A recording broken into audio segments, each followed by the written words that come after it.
/71 পরিবারের সকল কর্মীদের অংশগ্রহণে নারায়ণগঞ্জের সবুজে ঘেরা মনোরম রূপগাঁও রিসোর্টে আয়োজন করা হয় এক বর্ণিল বনভোজনের। খোলা আকাশ, প্রকৃতির স্নিগ্ধ ছোঁয়া আর সহকর্মীদের আন্তরিক উপস্থিতিতে পুরো আয়োজনটি পরিণত হয় এক প্রাণের মিলন মেলায়। বনভোজনের শুরুতেই অনুষ্ঠিত হয় ঐতিহ্যবাহী পিঠাপুলি উৎসব। নানা রকম দেশীয় পিঠার সুবাস ও স্বাদে মুখর হয়ে ওঠে পুরো পরিবেশ। এরপর বিনোদনের রঙে রঙিন হয়ে ওঠে আয়োজন। ফুটবল গেমে তৈরি হয় প্রতিযোগিতার উত্তেজনা, আর বেলুন বাঁচানো গেম, টার্গেট গেম ও পিলোপাচিং গেমে কর্মীদের স্বতঃস্ফূর্ত অংশগ্রহণে চারপাশ ভরে ওঠে হাসি আনন্দে। প্রতিটি খেলায় বিজয়ীদের হাতে তুলে দেওয়া হয় পুরস্কার, যা আয়োজনের আনন্দকে আরও বাড়িয়ে তোলে।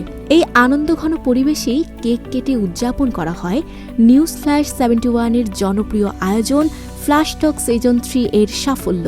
ফ্ল্যাশ টক সিজন 3! কেক কাটার মুহূর্তটি ছিল গর্ব, ভালোবাসা ও সাফল্যের এক অনন্য প্রকাশ। দিনের গোধূলি লগ্নে আনন্দঘন স্মৃতি, সহকর্মীদের সঙ্গে কাটানো মূল্যবান সময় আর নতুন উদ্দীপনা নিয়ে সবাই নিজ নিজ গন্তব্যে ফিরে। এই বনভোজন News/71 পরিবারের বন্ধনকে আরও দৃঢ় করার পাশাপাশি একে অপরের সঙ্গে সম্পর্ককে নতুন মাত্রা দিয়েছে। Desk report, News/71।